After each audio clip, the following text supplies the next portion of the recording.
Salut les amis, on y est enfin, 8ème tome de Time Rider, la prophétie Maya. Alors, de quoi cet tome parle? Avant de découvrir ça, je vais vous montrer ceci. Le petit schéma de ce qui se passe dedans, je vous expliquerai après. Donc, c'est la première fois d'ailleurs qu'en fin de page, il n'y a pas de chronologie. Parce que là, dans ce tome-là, c'était pas trop le but de montrer les différences qu'il y aurait entre les actions de Maddie et les autres dans le passé. Donc voilà. Alors, c'est un roman qui a été publié en 2013 en Angleterre, en 2014 en France aux éditions Nathan comme d'hab, traduit par Julien Chèvre. Il comporte 395 pages avec un prologue et épilogue comme les autres pour 71 chapitres. Ce qui fait un petit roman comparé aux autres Time Riders. Alors, ça commence comment? Alors, on commence toujours avec, dans le prologue, un peu de Wallstein. On se le tape toujours, de toute façon, celui-là. Alors, en 2035, Wallstein parle de faire une copie numérique. Du coup, on apprend que sa femme et son fils ont eu un accident de voiture. Et du coup, à les dernières secondes où sa femme était encore en vie, et Wallstein a numérisé son cerveau et l'a recopié dans une sorte d'ordinateur, quoi. Et du coup, il peut lui parler comme si c'était vraiment elle, quoi. Car c'est des technologies assez perfectionnées. Et ce qui est assez intéressant d'ailleurs, parce que ça peut, avec une technologie pareille, on peut en faire des choses de malade. On peut numériser des gens intelligents ou des grands sportifs ou n'importe quoi et en faire une armée, quoi. Donc à voir si c'est exploité justement dans les autres tomes. D'ailleurs, ça se trouve, c'est peut-être comme ça que les unités de soutien, à bien y réfléchir, sont montées, on ne sait pas. Peut-être qu'il y a un peu de ça. Mais bref, numériser sa mémoire, c'est quelque chose d'assez cool, en vrai, c'est intéressant comme sujet. Alors ensuite, on passe sur Sal, qui est toujours un peu déprimé, un peu ailleurs. En fait, on la reprend là où on l'a laissé dans l'autre tome, en fait, un peu en remise en question. Par rapport, même avec ce que Wallstein dit, elle pense que c'est pas plus mal que l'humanité disparaisse, qu'il y a forcément une raison, qu'il n'est pas fou, qu'il fait ça pour quelque chose, qu'il a un but derrière. Et on se doute bien que oui, il a un but derrière, hein, il n'est pas malade, il n'a pas fait tout ça pour être par Melogani ou autre, quoi. Donc ensuite, ils essaient de questionner Beck, du coup, ils essaient d'ouvrir le compartiment qui contenait le secret du manuscrit Voynich qui a eu lieu dans le tome 3. Du coup, ils ont essayé de forcer un peu Beck à tout dévaler sur la table. Et du coup, Beck leur apprend que ça a été fait. C'est un message qui a un rapport avec 2070, la fameuse fin du monde où il y a l'épidémie des virus de Kozong. On apprend aussi que ce message a été envoyé par un Liam plus vieux, ce qui est assez troublant. Pour pas dire étrange, parce qu'on se dit, est-ce que c'est une boucle temporelle sans fin? Est-ce que c'était Foster? Donc du coup, Maddie a eu la réflexion, ou ça je sais plus, puis Beck leur a dit non, c'est bien Liam du coup qui a fait ça. Donc ça va sûrement avoir une importance cruciale dans leur fameuse dernière mission, à mon avis, en 2070 peut-être. Mais c'est en rapport avec. Et du coup, suite à cela, ils essaient d'en apprendre encore plus, mais Beck refait toujours de leur livrer la totalité du message, car c'est trop. L'autorité de Liam du futur est supérieure à l'autorité du Liam du présent. Même si parler de présent, passé, futur, c'est un peu compliqué dans ces conditions-là. Mais voilà. C'est quelque chose d'assez troublant. Mais du coup, Beck commence à se braquer et elle commence à devenir un peu folle et ils arrêtent du coup tout, ils referment son compartiment en secret sur ça. Du risque de perdre toutes les données et peut-être qu'elle se fasse s'auto-détruire ou on sait pas quoi. Du coup, ils sont un peu énervés, ils se remettent aussi en question par rapport aux idées de Wolsten, en parlant avec Sal du coup, vite fait. Et ils décident du coup de... Ah oui, parce qu'aussi dans le manuscrit Voynich, Beck a quand même craché un peu le morceau, à parler à un moment des messagers du vent. Et c'est là du coup où Maddy va se rappeler que c'était Adam qui avait fait ça. Et du coup, ils vont chercher Adam à son époque, je crois que c'est en 1994, si je dis pas de conneries. Et voilà, donc Maddy est très content parce que bon, on se doutait qu'elle avait un peu des sentiments pour lui, et réciproquement, donc bon, ils vont se retrouver, ils vont faire un petit topo de la situation. Et du coup, ils vont retourner ensemble dans la jungle nicaraguayenne, je crois que ça se prononce comme ça, en 1994, dans un premier temps, si je dis pas de conneries. Ils vont d'abord... alors vous dites pourquoi cette année-là, ou et pourquoi pas directement dans la grotte, c'est qu'en fait il y avait un chemin à passer, c'est compliqué. Donc ils préfèrent y aller à cette époque avec les moyens actuels. Et après, une fois qu'ils auraient été là-bas, ouvrir un autre portail à une époque différente pour voir comment ça se passe, quoi. Et pour voir qui a écrit aussi tous ces messages dans la grotte du coup, qui ont rapport sûrement avec Pandore et tout le reste. Donc ils font la rencontre là-bas du colonel Manuel Alvarez, qui est un militaire américain qui va d'abord kidnapper Maddy avec Adam. Et du coup, Liam et Bob vont les récupérer. C'était une petite escapade, voilà, dans la jungle de Nigara. Ensuite, dès qu'ils arrivent à la grotte, Sal et Maddy se disputent à propos que Maddy prenne toujours les décisions, qu'ils n'ont pas leur mot à dire, qu'il a leur caché les secrets. On sent que Sal pète de plus en plus un câble, se remet beaucoup en question, elle est très déprimée à l'idée d'avoir trouvé son elle-même en vrai dans l'autre tome. D'ailleurs, Maddy au début la croit pas, elle fait semblant de la croire au début pour que ça passe, parce qu'elle voyait qu'elle pétait de plus en plus les plombs et qu'ils voulaient pas casser leur trio à trois, quoi. Même si on voit que ça commençait vraiment à se fissurer. Du coup, ensuite, ils découvrent un passage secret dans la grotte grâce à la fumée de l'Indien, qui fumait sa clope, ou je sais pas quoi, son pipe, ouais, sa pipe, je crois. Donc la fumée s'est faufilée dans une fissure et ils ont découvert qu'il y avait un passage secret dans la grotte. Ce qui leur a permis de découvrir du coup la grande cité, celle que je vous ai montrée du coup en image. Donc voilà, c'est une sorte de temple où il y avait sûrement des rites à l'époque, et en dessous de ce temple il y a la plus grosse découverte de ce tome d'ailleurs, et la chose la plus importante du tome, une grande tour remplie de taches joints à l'intérieur. Et on apprend qu'elle est reliée de l'an de Jérusalem à l'année du Christ jusqu'en 2070. Et en 2070, c'est... je sais plus à quel endroit c'est. Mais bref, je crois que c'est toujours dans la jungle, il me semble. Et du coup, ouais, c'est à Jérusalem pour l'an premier.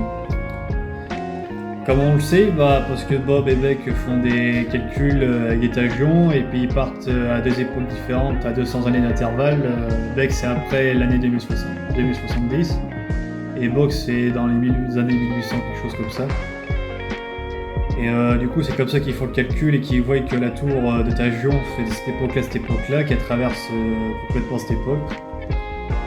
Donc ça c'est pas une petite révélation, car on dit du coup que toute la grande histoire de l'humanité est traversée par ce flot-là, donc on se pose beaucoup de questions. Et du coup on apprend aussi qu'à l'intérieur il y a un espace du chaos. Alors après est-ce que c'est quelque chose, un espace du chaos localisé ou autre, je sais pas. Et c'est là-dedans aussi qu'il y a les trackers et tout ça. Donc comme on apprend enfin un peu plus sur cet espace du chaos. Comment on apprend un peu plus, c'est parce qu'en fait Sal y est rentré, on ne sait plus si c'était par erreur ou par accident, mais elle y est rentrée sans les autres du coup, et du coup les autres essayaient de la chercher par tous les moyens.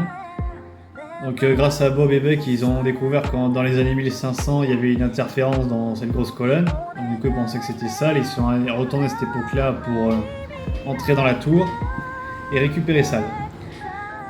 Du coup, ils ont du mal un peu au début parce qu'il y a des symboles, la tour est lisse et chaude. Et je crois qu'il y a un pavé avec 3 voies comme ça, il y a une action à faire, c'est un peu chelou leur truc. Et bref, toujours est-il que dans la cité perdue des messagers du vent, c'est comme ça que ça s'appelle, ils rentrent dans la colonne. Enfin, Maddie rentre dans la colonne et décide de rentrer toute seule dans la colonne. Ah oui, aussi pendant ce temps-là, chose un peu anecdotique, Maddie et Adam sortent enfin ensemble. Adam l'a finalement embrassé. Et Maddie s'est mis à pleurer dans ses bras pour Sal et tout ça, lorsqu'elle a lâché complètement prise, parce qu'on sent qu'elle est complètement abattue, complètement déboussolée par tout ce qui se passe, et tout ce qu'ils ont vécu, avec les remises en question, les secrets et tout ça. Je pense que tout le monde pèterait un câble en vrai. Hein. Mais voilà, elle décide de rentrer toute seule dans la tour, c'est ce qu'elle fait. Alors de base, elle était censée rester pendant 4 heures et on apprend qu'elle y est restée pendant 2 jours. Donc encore une fois, la notion du temps entre l'espace du chaos et la vie réelle est un peu chelou. Et dans cet espace du chaos, déjà, les sensations de Maddie, c'est que dès qu'elle rentre dedans, ça ne fait pas une sensation de vide comme ils font à chaque fois à chaque portail. Non, ça fait une sensation élastique et de rebondissement. Et elle dit qu'elle n'entend pas un seul bruit dedans, ce qui est très chelou d'ailleurs, ça doit faire très bizarre. Mais qu'elle voit ce qu'ils appellent les trackers un peu partout. Alors, ils n'ont pas de forme précise, ils sont un peu translucides, un peu difformes, un peu... Et même au niveau de la voix et tout ça, ils ont un peu la fusion de toutes les voix qui existent, c'est un peu chelou. Et dans ce gros tamas, elle appelle Sal, elle trouve un moment Sal et ils discutent. Donc Sal lui dit que ça fait des milliers d'années qu'elle est enfermée dedans, elle prend son temps, elle ne se souvient même plus pourquoi elle avait laissé son pull devant la tour. Et pourquoi il était rentré toute seule. Maddie posait plusieurs questions sur OST ou même d'autres, mais elle y répondait pas, ou très vaguement quoi. Elle disait qu'ici c'est l'éternité, il n'y a pas de passé, présent, futur, c'est très bizarre. Donc au bout d'un moment, Maddie change de forme, Sal change de forme, et elle commence à poursuivre Maddie, donc Maddie sort de la tour en courant, elle appelle les autres, ils fuient tous, et ils laissent la porte allumée. Ouverte. Et du coup, je pense qu'elle sort automatiquement, parce que si c'est pas le cas, c'est le gros bordel dehors. Du coup, ils se font poursuivre par la tribu aussi indienne, un peu, parce qu'ils sont pas contents, ils pensent qu'ils ont réveillé le diable dans cette tour. Et on apprend du coup aussi que c'est le tracker qui a dégommé les animaux et un humain qui était complètement déchiqueté. Donc le tracker les poursuit, alors Adam fait une grosse connerie et il voit un gros acte théorique à voir et à méditer. Et il poursuit le tracker pour faire gagner du temps à Sal pour qu'elle puisse s'enfuir. Non, à Maddie, excusez-moi, on va y arriver. Donc Maddie est sauvée grâce à Adam, mais Adam se fait tuer, du coup il est déchiqueté. Le petit indien qui les accompagnait dans la pirogue aussi se fait déchiqueter. Et... Ouais, à un moment donné, Maddie essaie de parler à Sal, avant que ça arrive. Et Sal lui fait très bien comprendre qu'elle est un peu jalouse de sa relation avec Adam, parce qu'elle dit « Toi t'as trouvé l'amour, Liam a trouvé l'aventure, et moi j'ai rien, je suis qu'une pâle copie d'une personne, je peux pas refaire table rase du passé. » C'est une conception comme une autre, mais bon... Comme disait Maddie et Liam, c'était une famille, s'ils étaient 3, c'était... voilà. Et c'est triste que ça arrive de cette façon-là. Et du coup, après ça, ils sortent enfin de cette grotte et décident de tous aller dans l'espace du chaos encore une fois pour retourner à leur époque. Ah oui, petite chose importante aussi entre-temps, Bertie qui était à leur époque à eux en 1889 à Londres, et il a découvert à cause de Sal, parce que Sal a fait tomber la clé lorsqu'il parlait à un moment.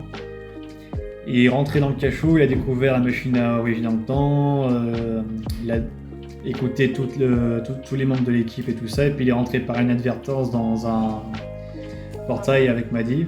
Et du coup, ils ont fait équipe avec eux pour trouver Sal. Et du coup, cette fine équipe, elle s'est toute sortie de la grotte. Donc Bertie sautait le premier, je crois, ou Maddie, je sais plus, mais bref, il sautait dedans. C'était autour des unités de soutien qui ne voulaient pas lâcher Liam, mais voilà, qui l'ont fait quand même. Et Liam, au bout d'un moment, il décide de rester un peu pour parler une dernière fois avec Sal, essayer de la raisonner en mode tu peux encore faire le choix de retourner avec lui et tout ça. Montrer clairement en vrai un choix, elle a l'air complètement désincarnée, physiquement parlant. Donc est-ce que c'était possible? Je sais pas. Parce que c'est très mystique cette tour, voilà. On apprend aussi qu'elle a été plus ou moins construite par ce qu'ils appellent des archéologues du futur. On n'en sait pas plus, on sait juste qu'à la fin, ils sont venus, je dirais pas dans une secoupe, c'est un peu la description qu'on nous en fait en tout cas. Voilà, qu'ils ont dit à quelqu'un de graver ces inscriptions-là devant et tout ça. Donc on se demande, d'ailleurs ils travaillaient sans zéro discrétion d'après ce qu'ils disent, d'après ce que dit le narrateur en tout cas. Ils ont construit la tour comme ça, devant tout le monde, voilà, donc on se demande quel est leur but, pourquoi ils ont fait tout ça, est-ce qu'ils veulent mettre l'humanité en quarantaine comme Maddy et Rachim lui ont suggéré, ou pas, on ne sait pas, à ce stade-là en tout cas, mais on doute bien que si c'est relié aux deux périodes, aux deux derniers millénaires de l'histoire, le plus important de l'humanité, c'est qu'il y a forcément une raison, il y a forcément un truc. Et on se doute bien que dans cet espace du chaos, il y a forcément des gens dedans, qui étaient avant des humains, c'est ce qu'ils disent d'ailleurs. Donc est-ce que c'était des anciens voyageurs? Est-ce que c'était ceux qui prennent pour des asiles d'enfants fous? Je sais pas, mais ces gens-là ont une particularité, en tout cas c'est certain. S'ils sont posés dans l'espace du chaos, c'est qu'il y a forcément un truc. Moi je pense que pour le coup, à ce stade-là de l'histoire, c'est tous ceux qui ont voyagé à travers l'espace du chaos, peut-être ceux qui sont restés coincés, ou ceux... Je sais pas. Bon, on verra bien. Donc du coup, ouais, une fois, pour en revenir à Liam et Sal, leur ultime discussion, Sal dit qu'elle veut plus ou moins mourir, ou c'est Liam qui lui pose la question, est-ce que tu veux mourir, est-ce que tu veux tout arrêter là? Et Sal lui répond du coup que oui, elle veut clairement s'arrêter là. Voilà, non, elle est lassée de tout ça, je pense. Même Bertie, le seul avec qui elle avait un point d'attache, l'a un peu repoussé du coup sous cette forme-là. Ce qui lui a fait mal au cœur, ce qui est compréhensible d'ailleurs. Et voilà, du coup, on sent que Liam, ça le fait un peu chier que ça se finisse comme ça, mais bon, elle a été perdue pour de bon, et du coup, il se rappelait un peu le bon vieux temps, comment ça s'était passé à l'époque et tout ça, que avant qu'ils apprennent qui ils étaient, c'était la bonne vieille époque, ça se passait super bien entre guillemets, quoi, parce que bon, il y a eu beaucoup de bouleversements, mais ils étaient une famille, ils s'entendaient super bien, voilà. Et hélas, le temps était venu pour elle de partir, quoi. C'est en tout cas ce qu'elle souhaitait. Et du coup, vu comme elle peut plus retourner, elle décide de plus retourner dans la tour pour se régénérer. Dans la colonne, ils appellent ça, excusez-moi. Et bah, du coup, elle meurt à petit feu. Et Liam, du coup, saute et retourne à son époque, quoi, à Londres. Avec Maddie et le reste de la clique. Donc forcément, Maddie a dû beaucoup pleurer. Je ne sais pas expliqué dans ce tome-là, je crois, mais ça serait expliqué dans le tome suivant, le dernier d'ailleurs.